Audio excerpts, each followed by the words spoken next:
All right, we've got two.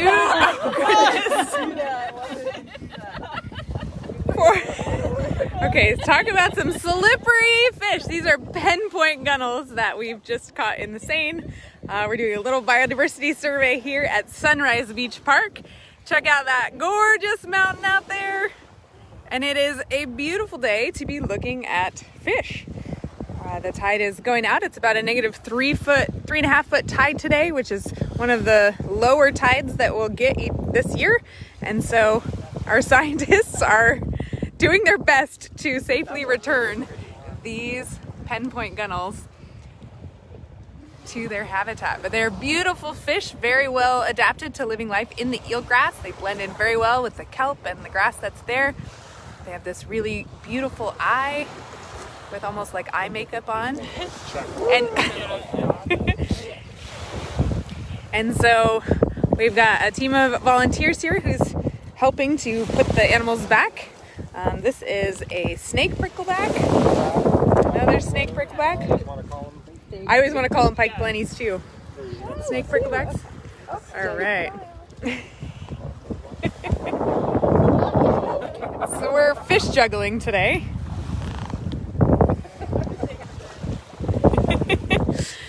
Getting these fish recorded for what species are here. Stina takes very good notes for the rough size and different species that we're coming across here today.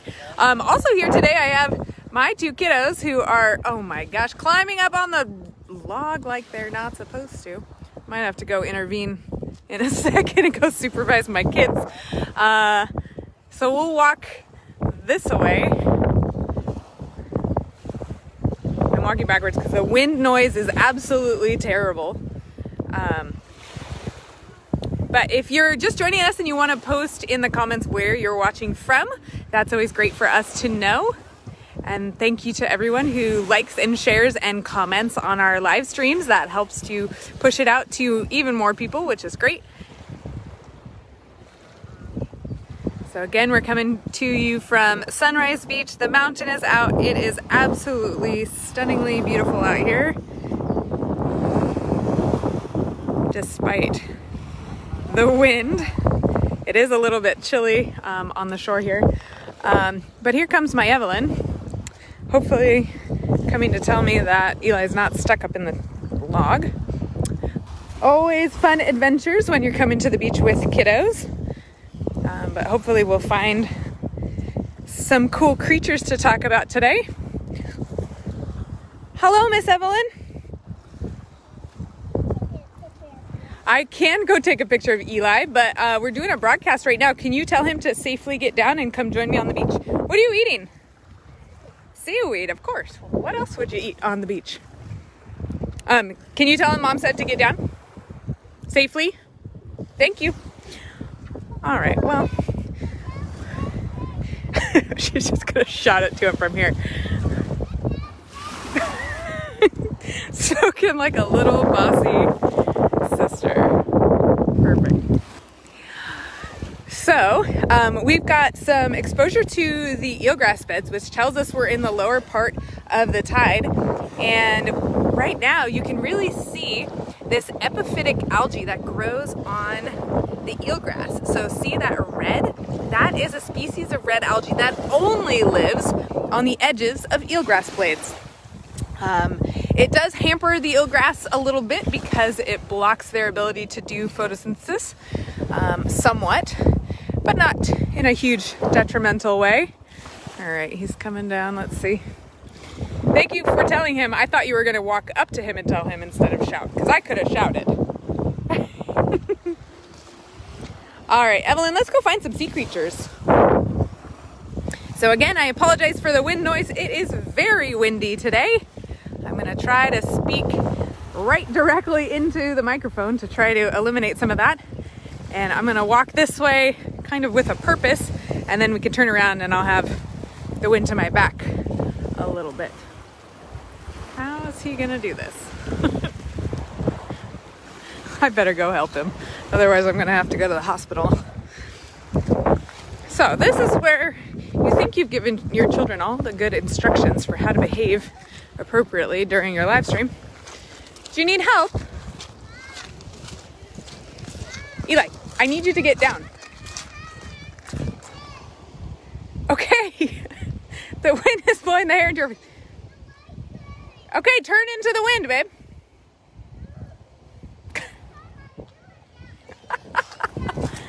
Oh my goodness. Babe, you just turn into the wind. You just look, turn your face that way, and it will blow right. All right, Eli, come on down, please. Do you need help? All right. Apologies, everyone. How did you get up there? Okay, we'll flip around to your belly. Nope, right where you are. Put your belly button on it, and then you can swing down, put your feet down.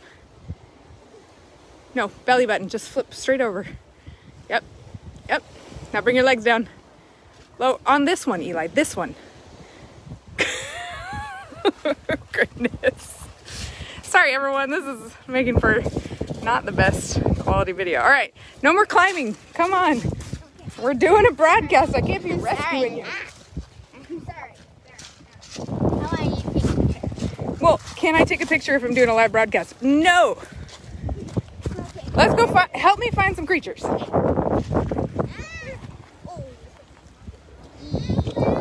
I know, are you okay? I think you're fine, honey. Come on. Dust yourself off. All right, this is a quick glimpse into the chaos that is my life. Kiddos, we're gonna look for creatures along the way and go back to our seining group, okay? Stick close to me, please, and no running on the beach. All right, so now we're back to low tide. We're getting into areas where there's brown algae exposed. So this is sargassum weed and some acid kelp. Here's some sugar kelp. And this section of the beach also has, just right offshore, some baby bull kelp that is just developing. So we should start seeing baby bull kelp turn into adult bull kelp. And then we don't want to see it washed up. We want it to be right offshore, forming these big dense forests. Okay, kiddos, we're not going to walk on the eelgrass because it's very sensitive. You really need some shade? You're too hot? Okay, don't walk on the grass, babe.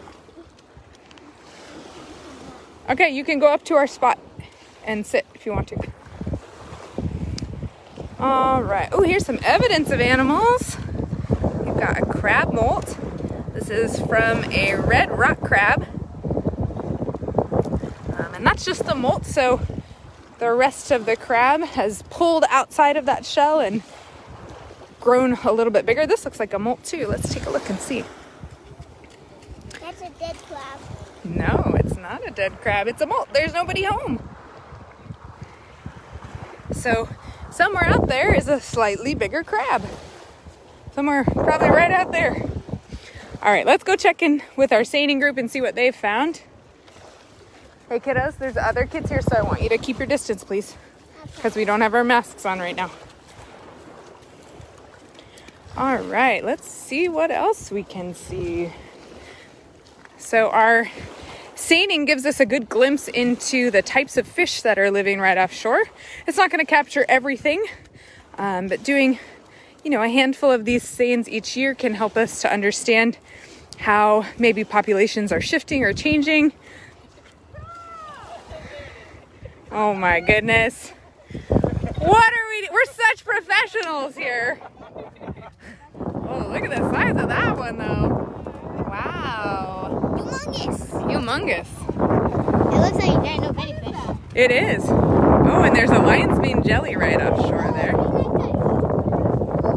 Yep, that's a stingy one.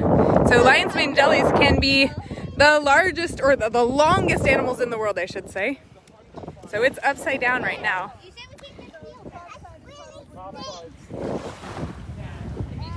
It's like this big around because I walked right by it. Yeah, I was gonna say don't catch that in your seine.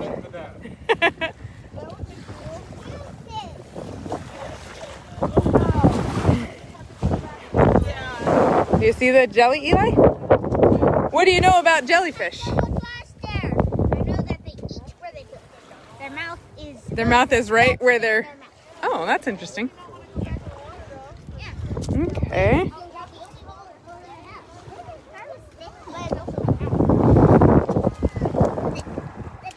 We've got a couple of ctenophores here. These are jelly-like animals.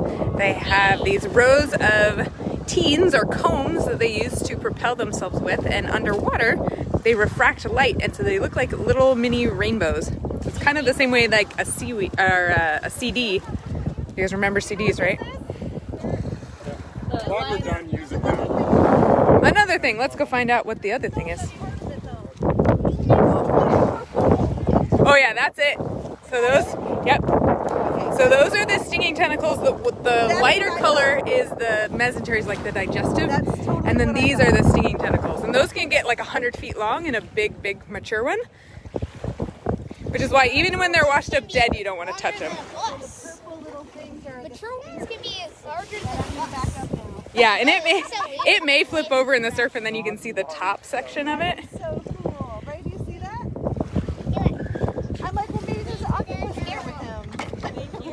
As I touch it. Yeah, so the stinging tentacles are very, very stretchy and long. So they're kind of withdrawn right now, but they can be really, really stretchy in calm seas. Ooh, we got a hairy helmet crab here. Very hairy, very cute, and very fast. This is one of the speediest crabs that we have. He's like, I'm not even gonna walk for you. He's like, I'm just gonna dig down and hide. Another buffalo sculpin. Oh, female, right? Nice and gravid. She's full of eggs. Yep. Yes, she is. Oh, look at that pretty color.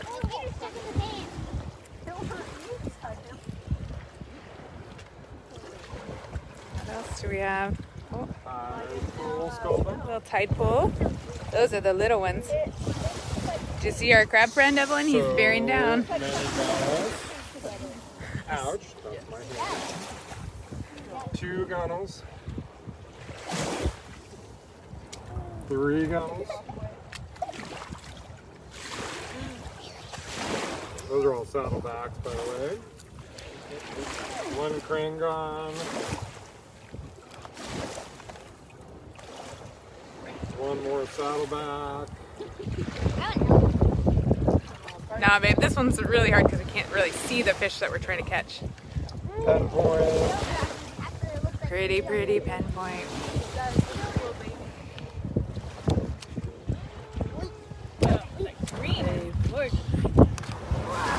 They're just such pretty fish.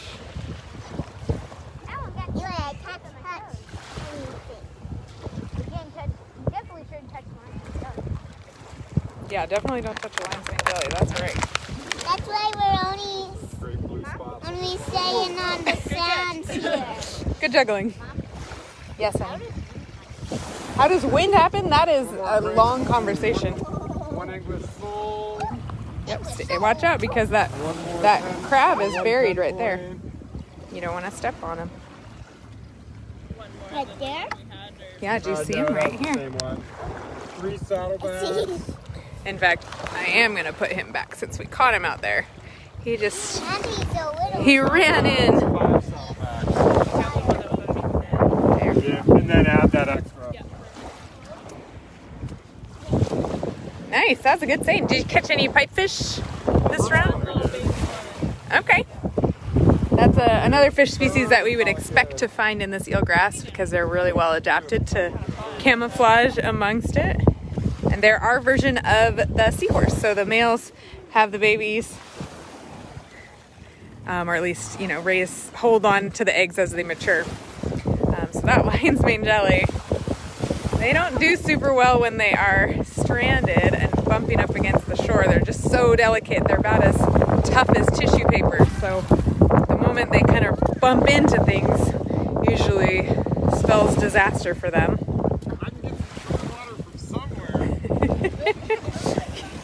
Did you wade all the way in to get clear water? Well, that'll help you put fish back. So Eli, with your sandals, you're going to want to be careful and stay well away from that jelly. They feel a bit like nettles. Have you ever been stung by nettles before? A nettle is a plant that stings you with little hairs. Yeah. So that's what their sting feels like. But some people are extra sensitive and it really hurts them. Yeah, and it really hurt me with the nettle. Yeah. All right, so we're going to watch out. Yeah. They're gonna catch them. Yep, they're going to do another seine, so we need to stand way back. I know. It's okay. If you wait for them to do it, You can, babe. You can walk slowly on the eelgrass. Just not, you don't want to run on it. You can walk across. Come on, come to me. Perfect. All right, so Mike does the dangerous job of going into the deep end, but I think it's only because he's the tallest and the only one wearing waders today. He can go like an extra step beyond where Stina and we can go. Oh, interesting.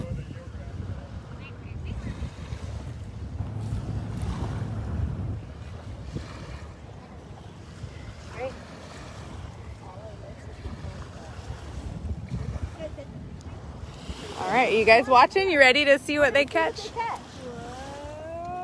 all right, stay back, guys. Stay over here. So they're gonna grab that bottom edge, Ooh, they got trap everything, and walk it back. All right. And then we see how they did. Down the play rate. Gunnel. They're catching Ooh, little buffalo fish. sculpin. So these are the ones you have to be careful handling Come over here. because of the spines. Stay out of the net. Much clearer water this time will help us in identifying and putting those animals back.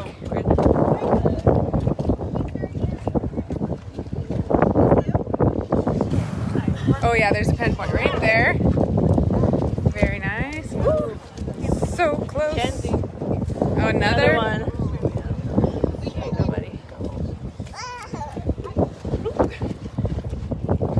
Speed is the name of the game here. And some of our slower moving creatures. There's like 3 right here, guys. So we've got a graceful crab right here. This is a really common crab in the intertidal zone. They're beautifully adapted to living life here. They're exceptional diggers, so they can bury themselves fully under the water and then leaving just like their eyes and antenna and mouth parts exposed.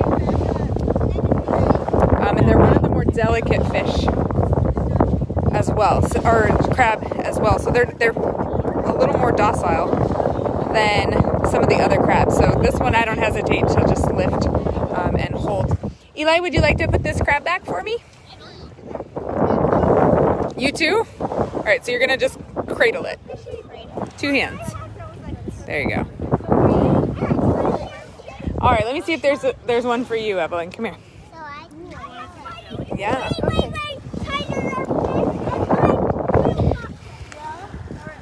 All right, don't tell her this is a molt. There's nobody home here. All right. Oh, yeah. Evelyn, you want to let the jelly go? You want to let it go for me? Yeah. You can gently touch it. Okay, now go place it back. That one is called a water wheel jelly or bicycle jelly. Water jellies. It's a bunch of hydroids. Yeah, go walk carefully and then you can toss it in. Hydroids, they're like jellyfish cousins. Go put this crabby in. Is he alive? What do you think? No. Is it a molt though? Is it a molt? Yeah, it's a molt. Good job, little helper. I passed it in when I was cooking. Good job. I want to look So here's Kenzie pulling up her favorite fish of all time. Look at that green. This is a pinpoint gunnel. We don't have true eels here in Washington. We have many species of gunnel and prickleback and four-bonnet and other long eel-like creatures that are kind of fulfilling that role. And this one is perfectly well adapted to living life in the eelgrass. So they are the exact same color as the grasses that we have here. Hey, Eli, what? Oh yeah, you found some ctenophores. Ctenophores? Yeah, you can go set those free too. In the water? In the water. They can't live on the beach. You could also take that bucket about, I don't know, 12 feet. Yeah, that's true. Work smarter, not harder, right? Anyway, our seine just needs to get rinsed now, and then we can kind of put it away. This is our last seine. Good job.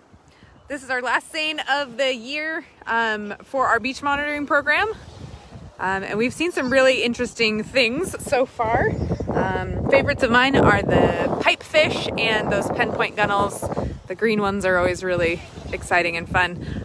We caught a couple of jellies this year, but not as many as we have in past years. But that doesn't really mean anything because jellies are dependent on where the current blows them. So they can't really choose where they land.